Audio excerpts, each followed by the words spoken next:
नमस्ते। और आप सभी स्टूडेंट्स का एक बार फिर से स्वागत है हमारे इस चैनल दसराज साइंस गुरु पर। और सबसे पहले मैं आपको बताना चाहता हूँ कि आज की जो वीडियो है वो है 10th क्लास के साइंस के फर्स्ट चैप्टर की कंटिन्यूएशन वीडियो, यानी कि जहाँ से लास्ट वीडियो एंड हुई थी वहीं से ये वीडियो अब स्टार्ट होगी और आज आपके फर्स्ट चैप्टर का जो है एंड हो जाएगा। तो उससे पहले मैं आपको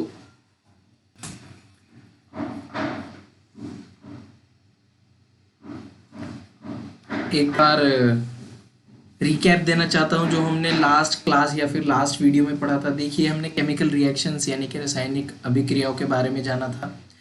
और रासायनिक अभिक्रिया इसका मतलब वो प्रोसेस यानी कि वो प्रक्रिया जिसमें नए सब्सटेंसेस बनते हैं, कोई रिएक्टेंट्स को मिलकर यानी अभिकारकों को मिलकर जो उत्पाद बनता है, हमने उसको रासायनिक अभिक्रिया यानी कि केमिकल रिएक्शंस कहा था। जो सब्सटेंसेस आपस में मिलते हैं और नया सब्सटेंस बनाते हैं उनको रिएक्टेंट्स कहते हैं यानी कि अभिकारक, और जो नया सब्सटेंस बनता है उसको प्रोडक्ट यानी उत्पाद कहा जाता है। उसके बाद हमने कई वर्ड इक्वेशन के बारे में पढ़ा, फिर फार्मूला इक्वेशन के बारे में पढ़ा, किस तरीके से केमिकल इक्वेशन को लिखा जाता है, और एक्टिविटी में जाना कि कैसे मैग्नीशियम रिबन को जलाया गया तो वाइट कलर की जो ऐश थी मैग्नीशियम की वो जलाने पर वाइट कलर का पाउडर में बदल गया मैग्नीशियम रिबन। और मैं आपको बताना चाहूँगा कि जो लास्ट क्लास में मैंने आपको 3 टेबल दिखाई थी वो प्लीज़ आप एक बार फिर से रिवाइज करें और उन्हें पढ़ते रहिए। अगर आप उन्हें पढ़ते रहेंगे तो बहुत ही आसान हो जाएगा आपके लिए 10th क्लास का केवल यही चैप्टर नहीं बल्कि पूरी केमिस्ट्री, और वो आपकी आगे की केमिस्ट्री के लिए भी बहुत ही ज़्यादा हेल्पफुल चीज़ें हैं। तो आइए चलते हैं हमारे चैप्टर की तरफ। और हमने बैलेंसिंग के बारे में पढ़ लिया था, किस तरीके से बैलेंसिंग की जाती है, और प्रैक्टिस के लिए एनसीईआरटी के क्वेश्चंस प्लस एनसीईआरटी के एग्जाम्पलर क्वेश्चंस जो कि इंटरनेट पर अवेलेबल हैं, वहाँ जाकर आप अच्छे से क्वेश्चंस को कर सकते हैं, अटेम्प्ट कर सकते हैं, और काफ़ी मैटर है जो आपको इंटरनेट पर अवेलेबल मिल जाएगा specially for class 10th।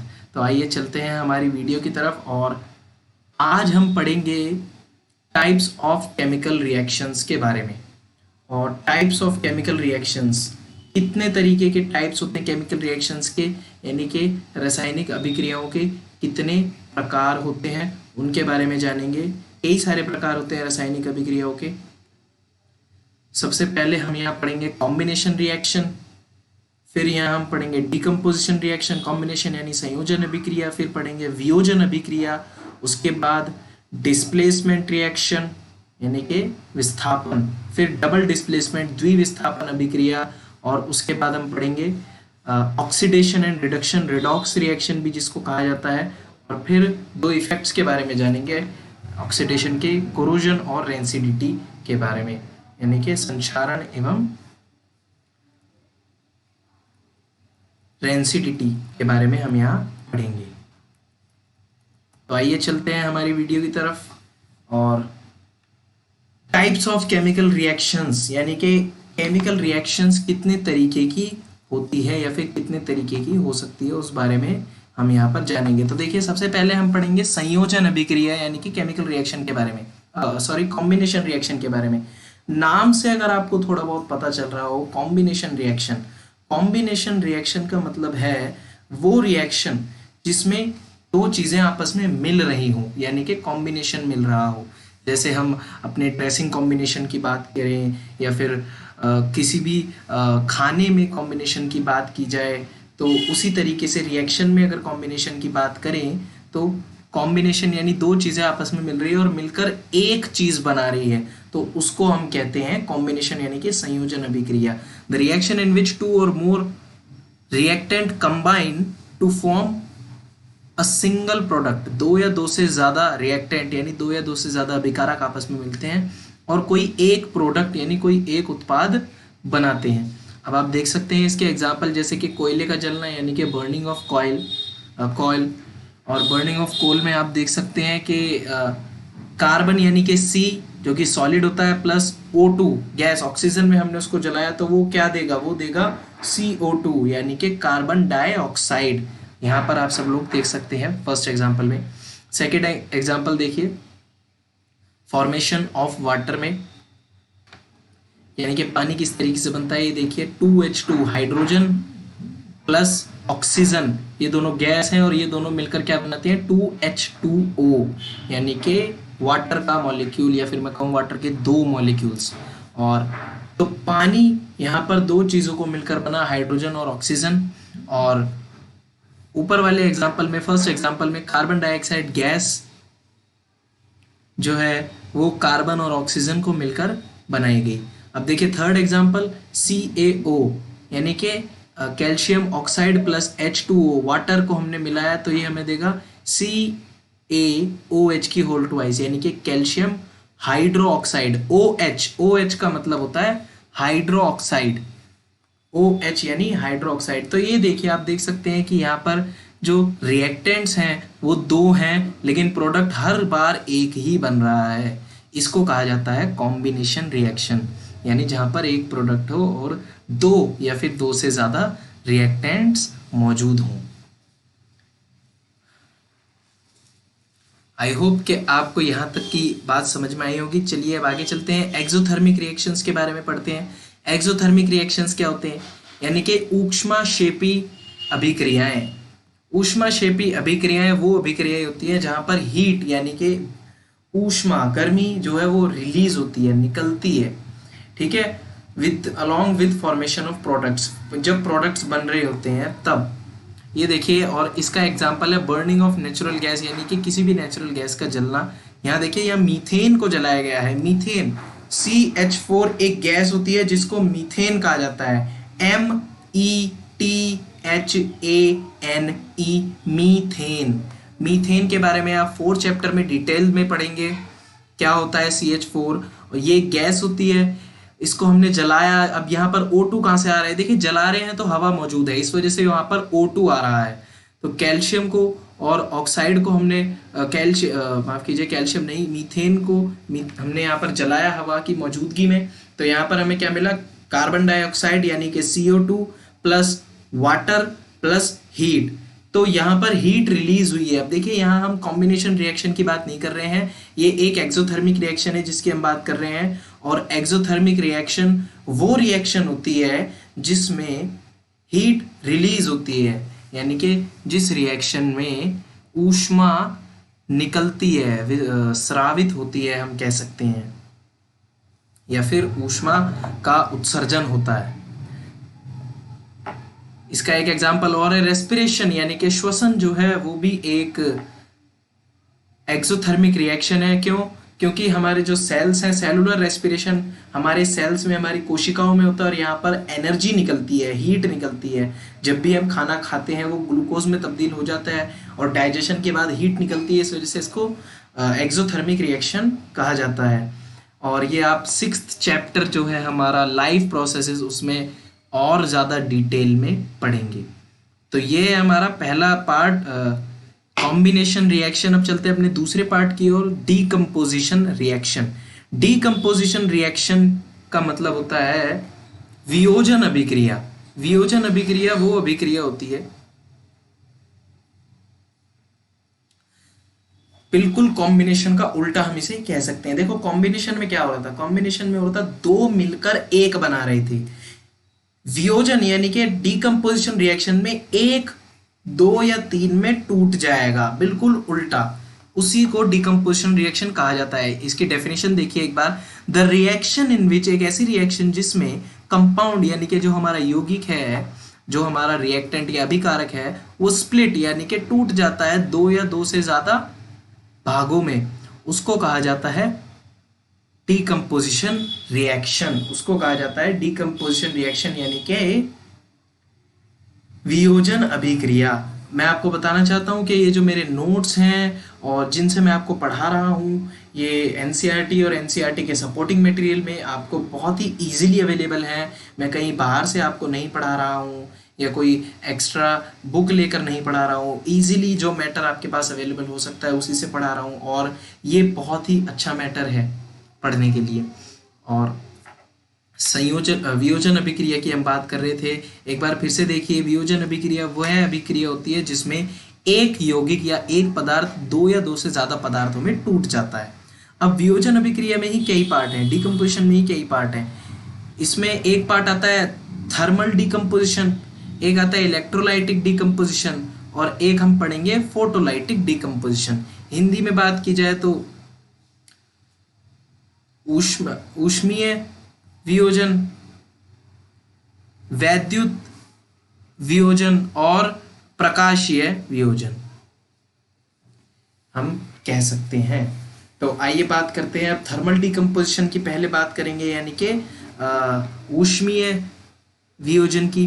When decomposition is carried out by heat, जब हीट की वजह से, हीट यानी कि गर्मी की वजह से या फिर गर्मी की मौजूदगी रहते हुए डिकम्पोजिशन होता है, तो उसको हम कहते हैं थर्मल डिकम्पोजिशन यानी कि ऊष्मीय वियोजन अभिक्रिया। आप देखिए इसका एग्जांपल, ये देखिए 2FeSO4, Fe यानी कि फेरस आयरन, फेरम भी हम इसे कह सकते हैं, iron SO4 sulphate, iron sulphate या फेरस सल्फेट है ग्रीन कलर में। अब हम इसको हीट करते हैं तो यहाँ पर देखिए क्या होता है, ये Fe2O3 यानी कि फेरिक ऑक्साइड में प्लस SO2 यानी कि सल्फर डाइऑक्साइड जो कि एक गैस होती है, प्लस SO3 सल्फर ट्राइऑक्साइड, ये भी एक गैस होती है, इसमें बदल जाता है। ये देखिए एक रिएक्टेंट 3 पार्ट्स में बदल गया, या फिर 2T हम कह सकते हैं। इसी को वियोजन अभिक्रिया यानी कि डिकम्पोजिशन रिएक्शन कहा जाता है।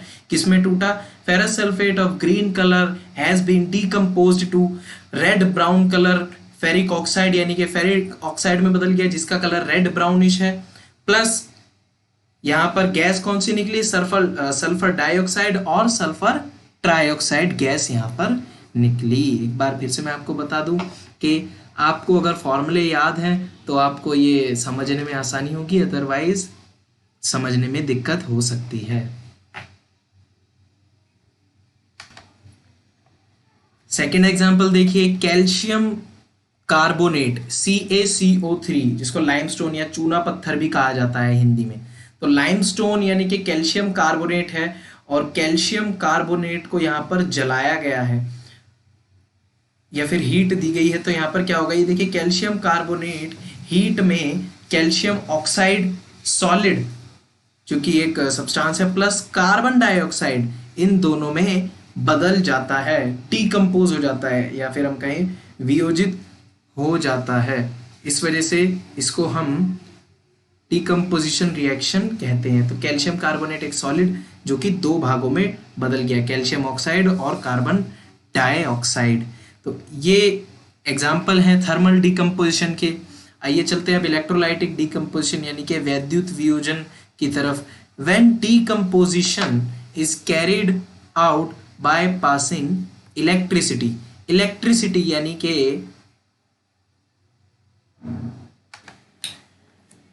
यानी कि जब भी इलेक्ट्रिसिटी को पास किया जाता है तो किस तरीके से कोई सब्सटेंस 2 या 2 से ज्यादा भागों में टूट जाता है। इलेक्ट्रिसिटी, बिजली की बात करेंगे, विद्युत की बात करेंगे, इसलिए यहाँ पर एक एग्जाम्पल लिया गया है।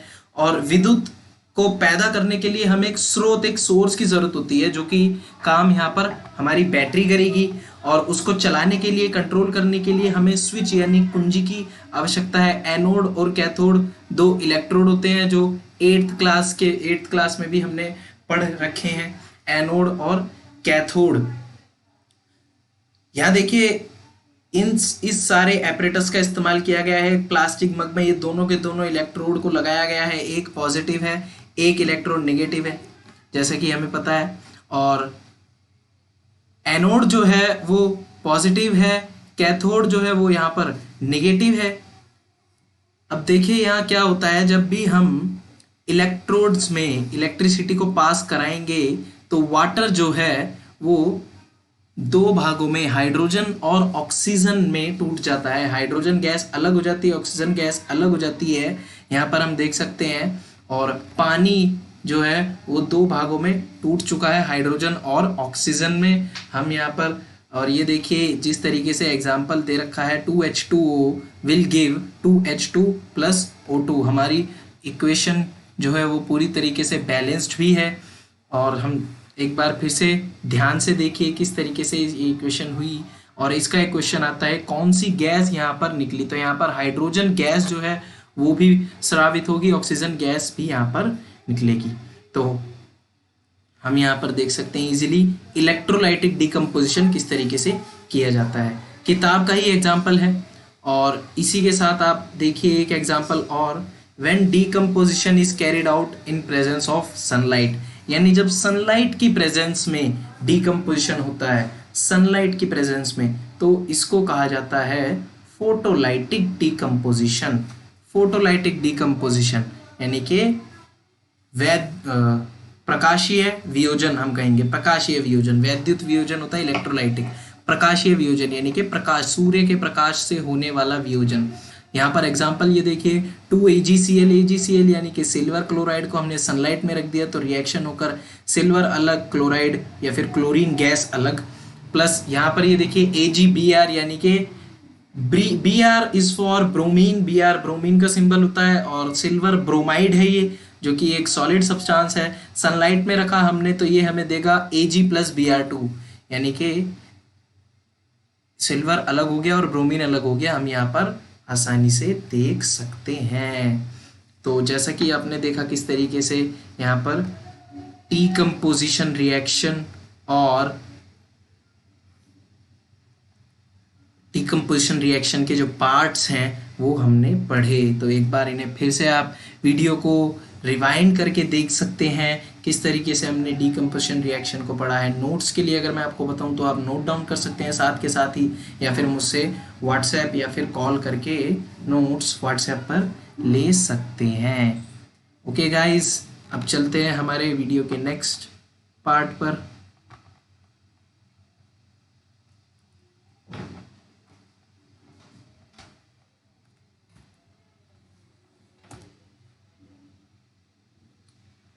ये देखिए हमारी वीडियो का जो नेक्स्ट पार्ट है वो है, एक है एंडोथर्मिक रिएक्शन, जिसके बारे में आपको बताना है एंडोथर्मिक रिएक्शन क्या होता है।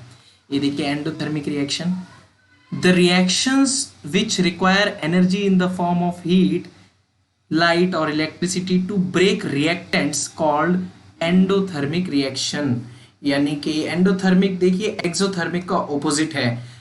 एक्सोथर्मिक में हमने पढ़ा था ऊष्माक्षेपी अभिक्रिया में, वो अभिक्रिया जहाँ पर हीट जो है वो रिलीज होती है यानी कि निकलती है, जबकि यहाँ पर हीट जो है वो रिएक्टेंट्स के द्वारा एब्जॉर्ब कर ली जाती है यानी कि अभिकारकों के द्वारा सोख ली जाती है। तो ये ऊष्माशोषी अभिक्रिया है, और ऊष्माशोषी अभिक्रिया यानी कि एंडोथर्मिक रिएक्शन इसको कहते हैं। The reactions which require energy in the form of, जिनको हीट या लाइट या इलेक्ट्रिसिटी की जरूरत होती है ब्रेक रिएक्टेंट्स को तोड़ने के लिए, उसको कहा जाता है endothermic reactions.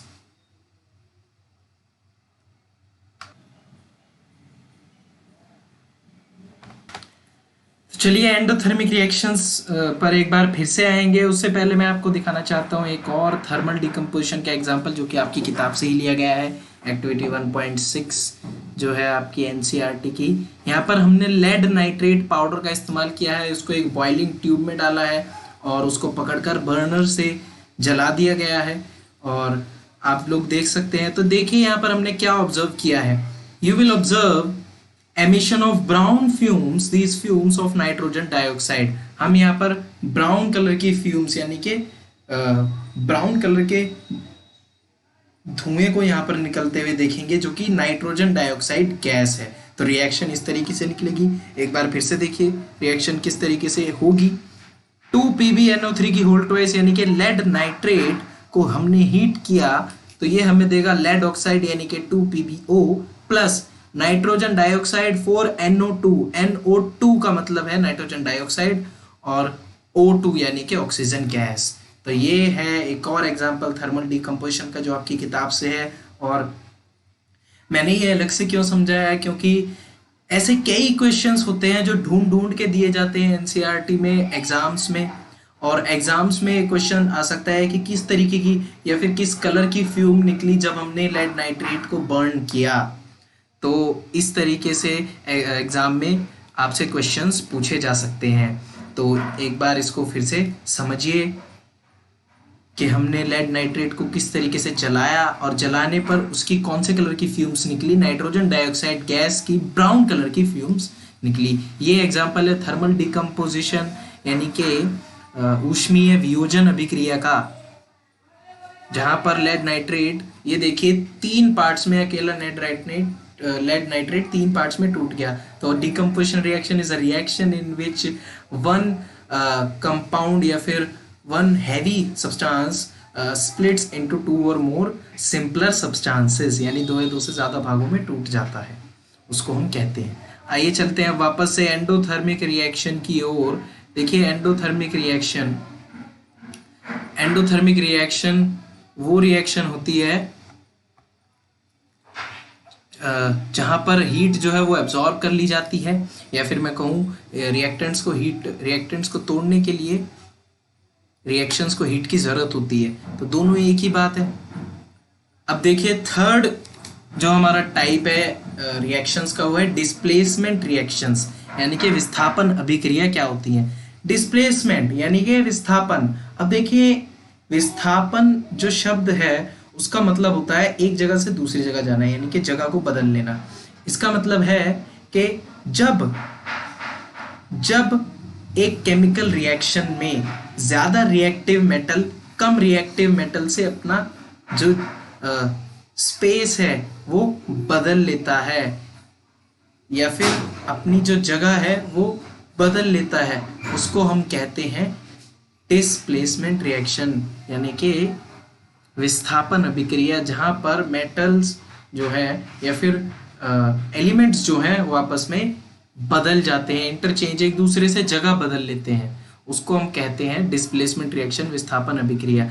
The reaction in which more reactive element displaces less reactive element, ज्यादा रिएक्शन करने वाला एलिमेंट यानी कि ज्यादा अभिक्रियाशील तत्व कम अभिक्रियाशील तत्व से अपनी जगह बदल लेता है। इसका एक एग्जांपल यहाँ पर देखिए, हमने the iron nail becomes brownish in colour by deposition of Cu and blue colour of CuSO4 changes to dirty green colour due to formation of FeSO4। ये एग्जांपल आपकी किताब में भी है और ये आपने पहले भी पढ़ रखा है, 8th क्लास में भी इसका कहीं ना कहीं जिक्र है। Fe प्लस CuSO4 यानी कि आयरन और कॉपर सल्फेट को जब मिलाया गया तो इसने हमें दिया आयरन सल्फेट प्लस कॉपर। यहाँ देखिए, यहाँ कॉपर सल्फेट है, यहाँ आयरन सल्फेट है, यानी FeSO4 या CuSO4 या FeSO4। आयरन ने कॉपर से अपनी जगह बदल ली, क्यों? क्योंकि आयरन जो है वो ज्यादा रिएक्टिव एलिमेंट है, वो ज्यादा तेजी से रिएक्शन करता है, इस वजह से। इसका बहुत ही सीधा साधा अगर मैं आपको एग्जांपल दूं, अगर एक बहुत ही अच्छा बच्चा है, इंटेलिजेंट बच्चा है, और एक बहुत ही नालायक बच्चा है जिसको क्लास में बिठा रखा है, तो जो अच्छा बच्चा है वो नालायक बच्चे से अपनी जगह बदल लेगा। आप इस एग्जाम्पल से इस रिएक्शन को समझ सकते हैं। हालांकि मैं किसी बच्चे को नालायक नहीं कह रहा हूँ, प्लीज इस बात का भी ध्यान रखिए। तो यहाँ पर देखिए द आयरन नेल यानी कि लोहे की कील ब्राउन कलर की हो जाती है जब उस पर कॉपर की परत चढ़ जाती है, और जो कॉपर सल्फेट सॉल्यूशन है वो ग्रीन कलर का हो जाता है क्योंकि उस सॉल्यूशन में आयरन मिल जाता है। तो iron plus copper sulphate will give iron sulphate plus copper. Aqueous के बारे में मैंने आपको बताया हुआ है, सॉल्यूशन हो जो उसको एक्वस कहा जाता है। अब यहां पर देखिए एक और same reaction, zinc plus CuSO4 will give zinc SO4 plus Cu, यानी कि जिंक ने Cu से कॉपर से अपनी जगह बदल ली। Zinc plus copper sulphate will give zinc sulphate plus copper. यहाँ पर हम एक बार फिर से देख सकते हैं, क्योंकि जो जस्ता होता है, जस्ता यानी कि जिंक धातु जो होती है वो कॉपर से ज्यादा रिएक्टिव होती है, इस वजह से उसने कॉपर से यानी तांबे से अपनी जगह बदल ली। हालांकि अगर यहाँ पर पहले से ही जिंक सल्फेट होता और उसके साथ कॉपर रिएक्ट कर रहा होता तो कॉपर जिंक से जगह नहीं बदलता। क्यों? क्योंकि कॉपर जो है वो जिंक से कम रिएक्टिव मेटल है, इस वजह से। एक बार फिर से ध्यान दीजिए इस बात में कि ज्यादा रिएक्टिव एलिमेंट कम रिएक्टिव से अपनी जगह बदलेगा, ठीक है। यानी कि जिंक जो है वो कॉपर से जगह बदल सकता है, कॉपर जिंक से जगह नहीं बदल सकता। आइए चलते हैं अब अपने नेक्स्ट पार्ट की तरफ इस चैप्टर में, और हमारा जो नेक्स्ट पार्ट है वो है double displacement reaction. Double displacement reaction का मतलब है द्विविस्थापन अभिक्रिया, और द्विविस्थापन अभिक्रिया में हम देखेंगे कि किस तरीके से कंपाउंड जो है वो एक दूसरे को इंटरचेंज करते हैं। प्लस यहाँ पर आयंस के बारे में बात होगी। आयन क्या होता है? द्विविस्थापन अभिक्रिया, reaction in which new compounds are formed by mutual exchange of ions between two compounds. जब दो कंपाउंड यानी कि दो यौगिक आपस में मिलते हैं और उनके बीच आयंस का फेरबदल हो जाता है, यानी कि आयन कंटेनिंग जो मॉलिक्यूल है जिसके पास आयन है। अब आयन, आयन जो मैं वर्ड बार बार यूज कर रहा हूँ उसका क्या मतलब होता है? आयन का मतलब होता है चार्ज, यानी कि प्लस माइनस। जैसे कि Na2SO4 plus BaCl2, sodium sulphate plus barium chloride, ये हमें क्या देगा? ये हमें देगा barium sulphate plus sodium chloride यानी कि NaCl। यहाँ पर हम देख सकते हैं कि आयंस ने किस तरीके से जगह बदल ली। सल्फेट ने जगह बदल ली क्लोरीन से और क्लोरीन ने जगह बदल ली सल्फेट से। इसी तरीके से ये रिएक्शन होती है जहां पर आयंस यानी चार्ज इधर उधर हो जाता है, प्लस का माइनस और प्लस माइनस के पास चला जाता है, माइनस प्लस के पास। अट्रैक्शन फोर्स हम यहाँ पर कह सकते हैं। और ये देखिए यहाँ पर एक लाइन जो लिखी हुई है, white precipitate of barium sulphate BaSO4 is formed. White precipitate जो होता है बेरियम सल्फेट का वो यहाँ पर बनता है। तो वाइट प्रेसिपिटेट, प्रेसिपिटेट देखिए क्या होता है, या फिर जिसको अवक्षेप भी कहा जाता है हिंदी में। प्रेसिपिटेट वो सब्सटेंस होता है जो कि रिएक्शन में घुल नहीं पाता है, नीचे बैठ जाता है, सेटल डाउन पार्टिकल्स जिसको हम कहते हैं। तो ये अभिक्रिया में जो है वाइट कलर का प्रेसिपिटेट निकलता है, इसलिए इसको प्रेसिपिटेशन रिएक्शन भी कहा जाता है। प्रेसिपिटेशन रिएक्शन यानी कि अवक्षेपण अभिक्रिया, क्योंकि इसमें व्हाइट कलर का अघुलनशील इनसॉल्युबल प्रेसिपिटेट निकलता है। तो आई होप कि आपको डबल डिस्प्लेसमेंट भी अच्छे से क्लियर है। अब चलते हैं हमारी वीडियो के नेक्स्ट पार्ट की ओर।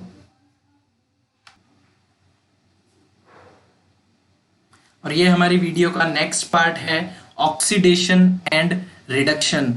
सबसे पहले मैं आपको बता दूं, एग्जाम के पर्सपेक्टिव से बहुत ही इंपॉर्टेंट पार्ट है ये, हमेशा से ही एग्जाम में आता रहा है और आपकी आगे की एजुकेशन 11th और 12th में भी इसका बहुत ही ज़्यादा यूज़ है। तो आप प्लीज़ एक बार ध्यान से समझिए कि क्या होता है ऑक्सीडेशन एंड रिडक्शन, यानी कि हिंदी में कहें तो उपचयन एवं अपचयन, उपचयन एवं अपचयन, ऑक्सीडेशन एंड रिडक्शन। तो सबसे पहले ऑक्सीडेशन, अगर आपको नाम से थोड़ा बहुत अंदाजा लग रहा हो, ऑक्सीडेशन यानी कि the addition of oxygen to reactant, यानी कि जब ऑक्सीजन जो है वो किसी में पदार्थ में मिल जाती है या फिर घुल जाती है या फिर उस पदार्थ में ऑक्सीजन की बढ़ोतरी हो जाती है, वृद्धि हो जाती है, इंक्रीज हो जाता है ऑक्सीजन, उसको कहते हैं ऑक्सीडेशन। या फिर हम इसको कह सकते हैं जब कोई हाइड्रोजन किसी भी रिएक्टेंट से रिमूव हो जाता है, ऑक्सीजन का मिलना हाइड्रोजन का हटना, दैट इज कॉल्ड ऑक्सीडेशन, यानी कि ऊष्मा नहीं, उपचयन कहा जाता है इसे। इसका एग्जाम्पल आप देख सकते हैं 2Cu, यानी कि कॉपर प्लस O2 को अगर हमने हीट किया तो यहाँ पर 2CuO यानी कि कॉपर ऑक्साइड फॉर्म होता है। तो कॉपर यहाँ पर ऑक्सीडाइज हो गया है, हम इजीली देख सकते हैं। प्लस और ये देखिए, ये जो रिएक्शन है ये बहुत ज़्यादा इंपॉर्टेंट रिएक्शन है ये वाली, और एक बार मैं आपको इसे समझाता हूँ। कॉपर ऑक्साइड प्लस H2 को हमने हीट किया तो ये हमें देगा कॉपर प्लस H2O। एक बार फिर से देखिए, copper oxide plus H2 will give copper plus H2O। यहाँ पर ऑक्सीजन चला गया है हाइड्रोजन के पास, तो हम यहाँ पर देख सकते हैं द रिडक्शन के बारे में। अब देखिए, ये ही रिएक्शन आप रिडक्शन में भी देखेंगे तो आप और ध्यान से समझेंगे, क्योंकि इस रिएक्शन में रिडक्शन और ऑक्सीडेशन दोनों ही हो रहे हैं। ये देखिए रिडक्शन क्या होता है, यानी कि अपचयन, द एडिशन ऑफ हाइड्रोजन। जब किसी एलिमेंट में या किसी रिएक्टेंट में, किसी अभिकारक में हाइड्रोजन मिल जाता है तो उसको कहा जाता है रिडक्शन, या फिर ऑक्सीजन हट जाता है तो उसको रिडक्शन यानी कि अपचयन कहा जाता है। अब देखिए ये एग्जाम्पल CuO, यहाँ पर Cu बन गया यानी कि ऑक्सीजन हट गई, तो ऑक्सीजन का हटना रिडक्शन कहलाता है यानी कि अपचयन। तो इस वजह से अपचयन यानी कि रिडक्शन लिखा हुआ है। और हाइड्रोजन के साथ ऑक्सीजन मिली है तो इस वजह से ऑक्सीडेशन कहेंगे इसे, यानी कि उपचयन। तो यहाँ पर हम देख सकते हैं कि यहाँ इस रिएक्शन में ऑक्सीडेशन भी हो रहा है, रिडक्शन भी हो रहा है। तो ऐसी रिएक्शन जिसमें ऑक्सीडेशन और रिडक्शन दोनों ही हो, उस रिएक्शन को रिडॉक्स रिएक्शन कहा जाता है, यानी कि रिडॉक्स अभिक्रिया कहा जाता है। In this reaction CuO is reduced, CuO जो है वो अपचयित हो गया है Cu में, और H2 जो है वो ऑक्सीडाइज उपचयित हो गया है H2O में। तो इस रिएक्शन को ऑक्सीडेशन एंड रिडक्शन रिएक्शन एक साथ क्योंकि यहाँ हो रही है, तो इस रिएक्शन को रिडॉक्स रिएक्शन कहते हैं। आइए चलते हैं हमारी वीडियो के नेक्स्ट तरफ, और ये हमारे चैप्टर का लास्ट पार्ट है, कोरोजन और रेंसिडिटी। कोरोजन और रेंसिडिटी यानी कि संक्षारण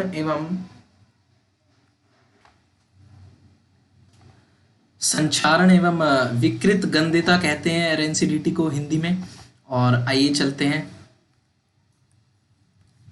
लास्ट पार्ट की तरफ, हमारी जो वीडियो का लास्ट पार्ट है।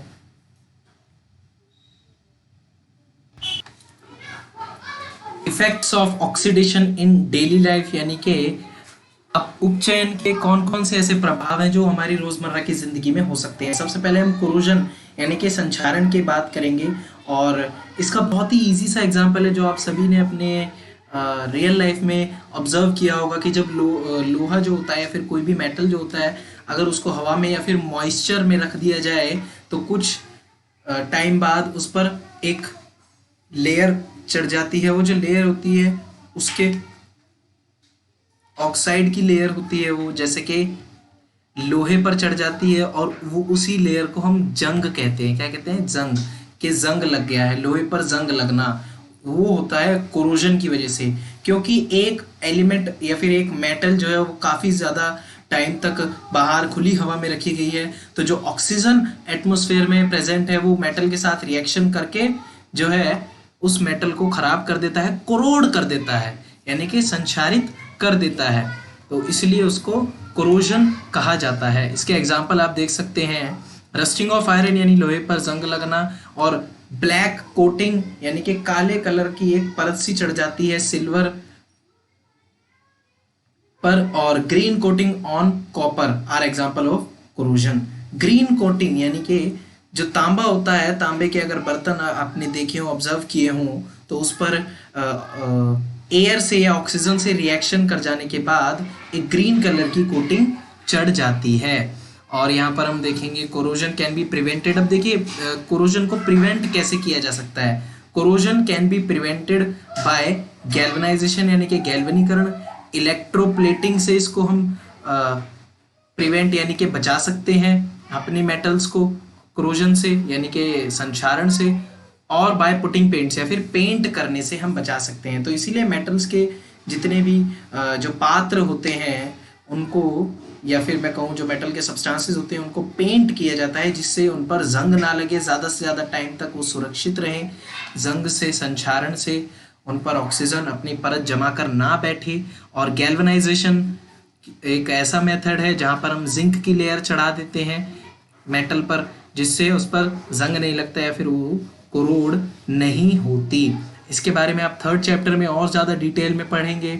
और इलेक्ट्रोप्लेटिंग, किसी और मेटल की परत चढ़ा देना, जैसे कि क्रोमियम की, आपने देखा होगा चमकीले चमकीले जो ग्रिल्स होते हैं आजकल जो लगाए जाते हैं घरों में, वो बहुत ज़्यादा चमकीले होते हैं, या फिर चमकीले सोफ़े जो होते हैं स्टील के या फिर मेटलिक सोफ़ा सेट जो होता है, वहाँ पर आपने देखा होगा शाइनिंग सरफेस, या साइकिल के जो हैंडल होता है उसका शाइनिंग सरफेस इस वजह से होता है क्योंकि उस पर क्रोमियम की इलेक्ट्रोप्लेटिंग की जाती है। क्रोमियम एक ऐसी मेटल है जो कि बहुत बहुत टाइम तक बिना कोरोजन के रह सकती है। अब बात करते हैं रेंसिडिटी यानी कि विकृत गंधिता की। देखिए विकृत गंधिता क्या होता है, यहाँ पर हम खाने की चीज़ों की बात करेंगे। खाने की चीज़ या फिर कोई ऐसी चीज़ जिसको हमने हवा में रख दिया और उसकी स्मेल बदल जाती है, स्मेल या फिर उसका टेस्ट बदल जाता है। जैसे कि हम कहते हैं कि बिस्किट्स हैं, अगर हम बिस्किट्स को हवा में, खुली हवा में रख देंगे या फिर नमी वाली हवा में, मॉइस्चर में रख देंगे, तो हम देखेंगे कि कुछ टाइम बाद या एक दिन बाद वो जो बिस्किट्स हैं उनमें सीलन आ जाती है। तो क्यों? क्योंकि रेंसिडिटी का इफेक्ट ऑक्सीजन की वजह से, मॉइस्चर की वजह से। The oxidation of fats and oils, वसा एवं तेल when exposed to air is known as rancidity. तो वसा और तेल का ये ऑक्सीडेशन होता है, यानी कि उपचयन वसा और तेल जैसे सब्सटेंसेस का। और इसमें होता क्या है, it leads to bad smell and bad taste of food, यानी कि खाने का जो टेस्ट है वो बदल जाता है और उसकी जो स्मेल है यानी कि जो गंध है वो भी बदल जाती है, इसलिए इसको विकृत गंधिता कहते हैं। यहाँ पर आप एक वर्ड और पढ़ेंगे अगर आपकी बुक में हो तो, odour, ODOUR, that means smell. Smell जो है वो बदल जाती है रेंसिडिटी में ऑक्सीजन के साथ रिएक्शन के कारण। अब देखिए हम इसमें कैसे जो है प्रिवेंट कर सकते हैं। एंटीऑक्सीडेंट्स हम डाल सकते हैं obviously, keeping food in air tight containers, ऐसी जगह डाल सकते हैं, अपने खाने को ऐसी जगह रख सकते हैं जहाँ पर हवा ना पहुँचे, या फिर नाइट्रोजन से भर सकते हैं। जैसे कि आपने देखा होगा जो रैपर्स हमें मिलते हैं चिप्स वगैरह के दुकानों पर या कुरकुरेस के, उनमें सब में हवा भरी हुई होती है, so that gas is nitrogen gas. वो जो गैस होती है नाइट्रोजन गैस होती है, जिसकी वजह से उसके अंदर जो खाने का सब्सटेंस है उसमें कुछ भी खराब नहीं होता। या फिर हम उसको रेफ्रिजरेट कर सकते हैं, फ्रिज में रख सकते हैं जिससे वो फ्रेश रहे। तो हम केमिकल्स का इस्तेमाल कर सकते हैं, एंटीऑक्सीडेंट्स का, एयर टाइट कंटेनर्स का इस्तेमाल कर सकते हैं, और नाइट्रोजन से भर सकते हैं, और रेफ्रिजरेट यानी फ्रिज में रख सकते हैं। तो ये सारे तरीके हैं जिनसे हम अपने खाने को बचा सकते हैं। और इसी के साथ आपका जो चैप्टर है वो भी कंप्लीट हो गया है। आई होप कि आपको एक एक चीज़ जो है चैप्टर की क्लियर है। अगर आपको एक भी चीज़ को लेकर डाउट हो तो आप प्लीज़ मुझे उसी टाइम क्वेश्चन कीजिए, वीडियो को पॉज कीजिए, अपना क्वेश्चन नोट डाउन कीजिए और मुझे मेरे डिस्क्रिप्शन में दिए हुए नंबर पर कॉल कीजिए या फिर व्हाट्सएप कीजिए अपनी क्वेरी को शॉर्ट आउट करने के लिए। वीडियो को लाइक कीजिए, शेयर कीजिए, चैनल को सब्सक्राइब कीजिए, और नेक्स्ट चैप्टर की वीडियो भी जल्द से जल्द, नेक्स्ट चैप्टर जो है हमारा एसिड, बेसिस एंड सॉल्ट्स, उसकी वीडियो भी जल्द से जल्द इस चैनल पर अवेलेबल होगी। थैंक यू बच्चों।